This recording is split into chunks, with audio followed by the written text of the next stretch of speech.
But we're already talking about an expansion to 14 teams. Tom, Danny, and I laughed about socializing plans. Well, I'll tell you what got things real social was Thursday night when we started to get even more details from these discussions, including the fact that in the 14-team format with 3 automatic bids for the Big Ten, 3 automatic bids for the SEC, 2 for the ACC, 2 for the Big 12, 1 for the Group of 5, and 3 at-larges. Well, here's another little wrinkle. Conference champions from the SEC and the Big Ten get the fast pass with the first buys. So in a 14-team bracket, imagine it like, the 15 or 16 seed is just buy, unless it's Fairleigh Dickinson and you're Purdue, but you know how that goes. So we would be sending our SEC and Big Ten champion directly into the quarterfinals, regardless of where they were ranking, if they were those champions. But would love to let you get first word on this in terms of the more we find out and the more we're trying to understand what the future of the playoff is going to look like. Do you think that this is this is the end? Like, are we being socialized? Are we being prepared for a 14-team bracket with these kinds of outlines? I love the use of the word socialize. I'm just going to start to kind of like, I'm going to socialize the idea. I'm going to play golf 3 days this week to my wife and see how that goes over. Yes. So the only real mistakes we can make when analyzing this sport are failing to do so through the lens of a business, right? Let's look at this from a business perspective to try to make sense of it.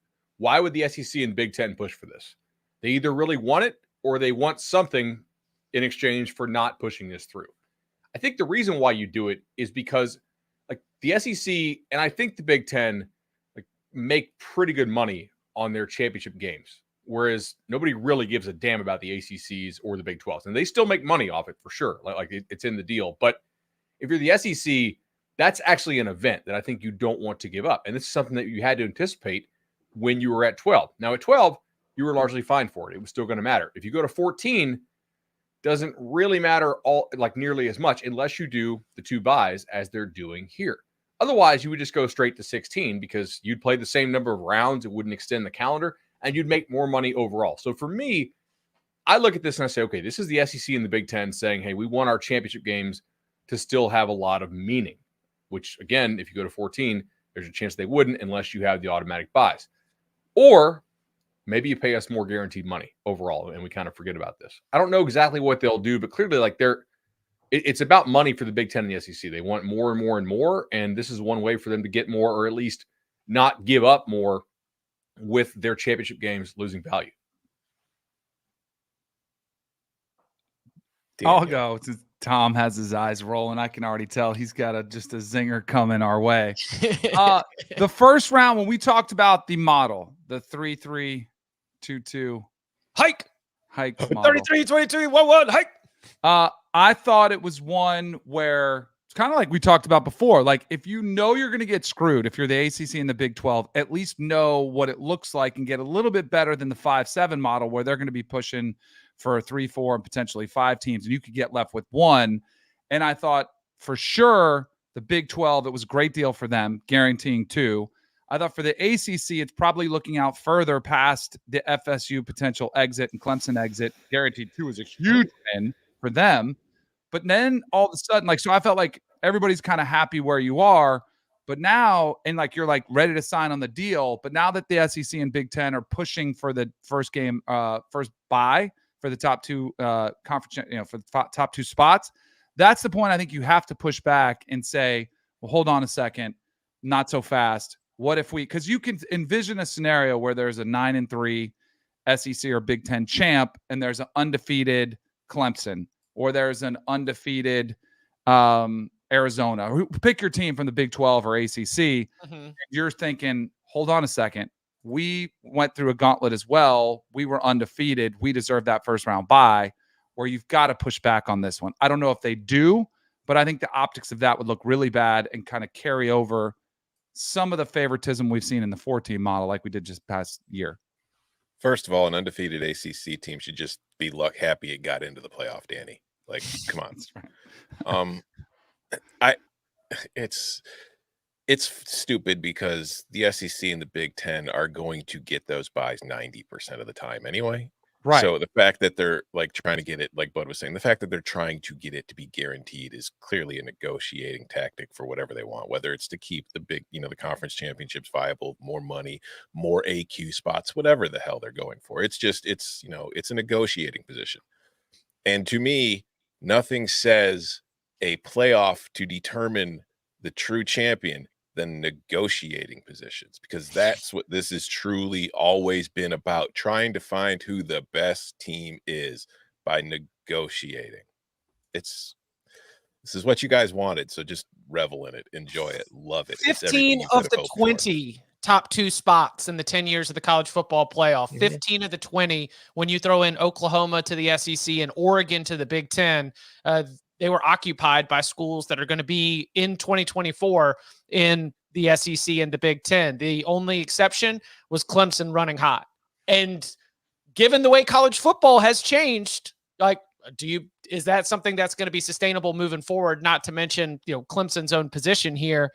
I found something as I was digging that was interesting, and it is a complete distrust for the selection committee, because what this is doing is neutering the selection committee. If the Big Ten is responsible for figuring out how to get its, 3 bids figured out, and the SEC is going to get its 3 bids figured out, all the way down the line, you are limiting the amount of decisions. There's even the Notre Dame. Thank goodness. This is great news. This is the best news I've heard. That's why I'm cheering you on. Okay, so like Notre Dame then even has its own automatic qualifier where if it's in the top 14, it's in. Then it's automatically in. So you're building out a system essentially where the committee, I guess we could have seeding decisions that need to be made, but the who's in, who's out decisions, there were leaders. Seeding will be based on total revenue. How much money did you make this year? Oh, more money, the higher seed. There were leaders that were worried about a 9-3 Big Ten or SEC team having to get compared to a 10-2 team from the Big 12, and didn't want to put that decision in the hands of the selection committee.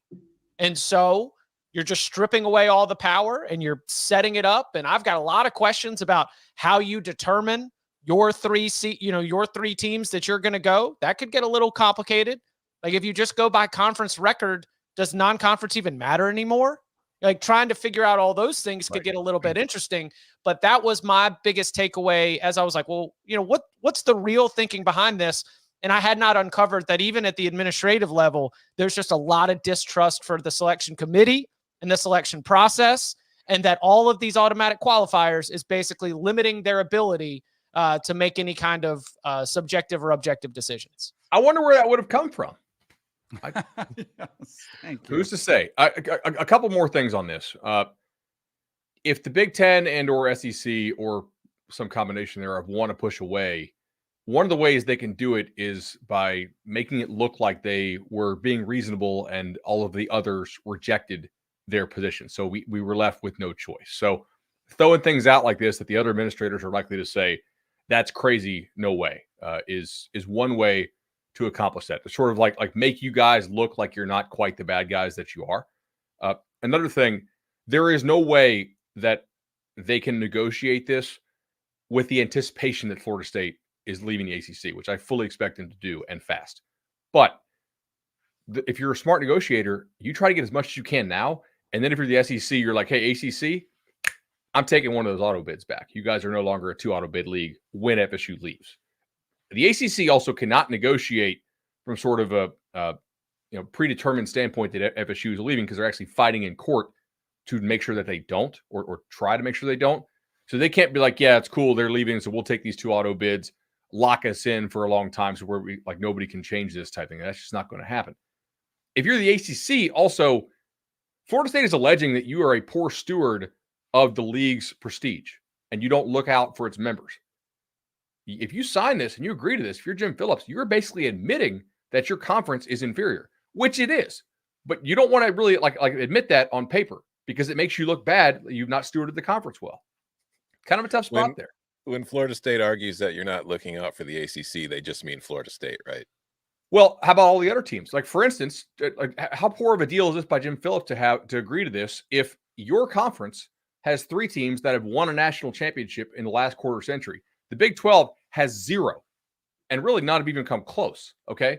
So I know, but my point how is are you Florida getting the State's same number not of automatic suing to get qualifiers? Boston College out of the ACC. Florida State's suing to get Florida State out of the ACC. So when they say you're not stewarding the ACC, they mean you're not doing the best for us. And Clemson and Miami and the teams that actually give a shit and spend some money on football. Maybe. Like maybe. not all the 7 or 8 leechers. Maybe not. No, they're suing to get out and clearly looking out for themselves, but they're pointing out how bad the steward they've been for all of them to make their point.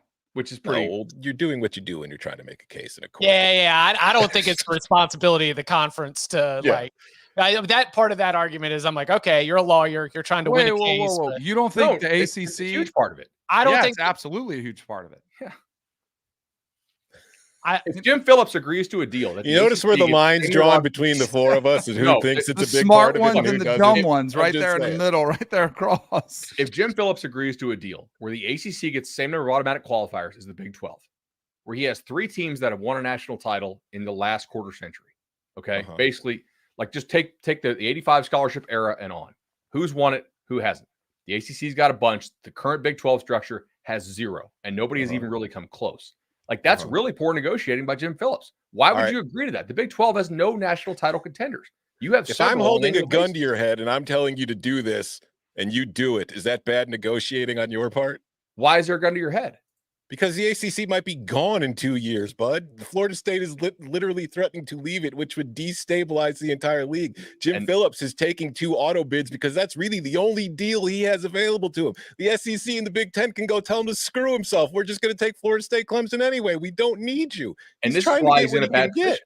This is why he's in a bad position, right? Well, because if he agrees to this terrible deal, he looks really bad. Florida State's case looks better.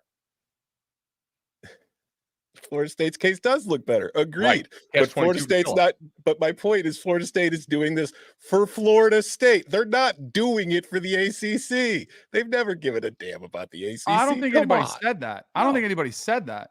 Bud said that their argument in court is that Jim Phillips isn't being a good steward for the conference, as if this is his fault. No, but how many teams in the conference actually matter for the college football playoff? 3. Okay. Yeah. So by stewarding the conference, Big Ten matter for the college football playoff purposes. If you steward the conference, you're only really concerned about the teams that are potentially going to make the playoff.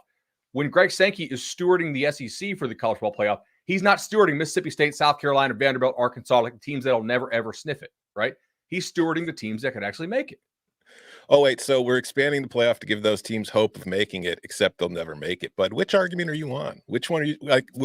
When it's arguing for Florida State, it's those teams have no chance. When it's arguing for expansion of the playoff, it's we have to give these teams a chance. Which one is it? Tom, fans are really, really gullible. They'll believe their team has a chance. I make my living in this. I'm not as gullible. So when you tell me that Florida State's doing this for the sake of the ACC, I'm not buying it.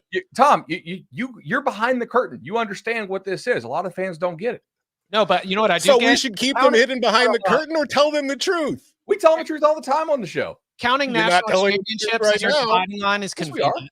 Counting national championships is convenient. I mean, the idea teams that recruited anywhere close to a national title level. Big 12, 0. Nobody even close. Well, I mean, I'm just saying that counting Miami is like very conveniently grabbing them in for quarter century because that is not a group that has competed at even a top 10 level for a long time. Teams that have ever shown the ability to have a national title level roster. ACC but not in the modern era. At 0. Okay. Right? Well, I mean, not even close. I mean, the reason we have a playoff is because Oklahoma State got left out. You can make that argument. So the Big 12 had kind of an impact on us having the playoff. Yeah, that is anyway. Whenever the Knoll boys pay up whatever they need to pay up, there will be an answer to this argument, and they'll buy their rights back, and they'll leave the ACC, and then we can decide winners and losers then. But I don't think that the Jim Phillips ACC relationship is a primary driver because Jim Phillips is a small voice in the room that is making big decisions. And there's a lot of reasons. He inherited a difficult situation, and he's doing the best he can, and it's a bad position. There is not a lot of leverage that he's got in any conversation that he's working with right now. But I do think that it's like not the driving storyline. The driving storyline is the SEC and the Big Ten and aligning everything so they have as many options as possible to make as much revenue as possible and control as much as possible about college football's future. You know how you know the Big Ten and SEC are really, really tight? they're both getting the same number of auto bids, even though the SEC is way better than the Big Ten as far as at the top. Like that's how you know they're working in concert on this thing. Because you could make the argument that if you're going to use the Bud, if you're doing it on an equitable way, I think you would go SEC 5, Big Ten 3, ACC 2, Group of 5 1, Big 12 1. Don't give Sankey any ideas. Jeez, Greg Sankey, big fan of the Cover 3 podcast. I mean, if we really wanted to split it just so like the way teams recruit, the ability to get national title level talent. Yeah. I mean, it's really G5 0, Big 12 0. So that way we could just eliminate all the results, and we could just do who had the highest class in the 24/7 composite. February national titles. Hey, I mean, don't even play the games. You know, you actually can't. Well, you can't pick the specific team, but you can pick the teams that can't win it pretty easy. Yeah, that is true. We'll be continuing to follow this as they're going to meet again this week. I was speaking to somebody on the phone on Friday. They're like, hey, I mean, it could happen today. Of course it didn't, but they are trying to get this done in the next couple of weeks so that they can solidify the television deal, figure out revenue distribution. So it'll be interesting to see what they end up landing on and what it means for the different conferences moving forward.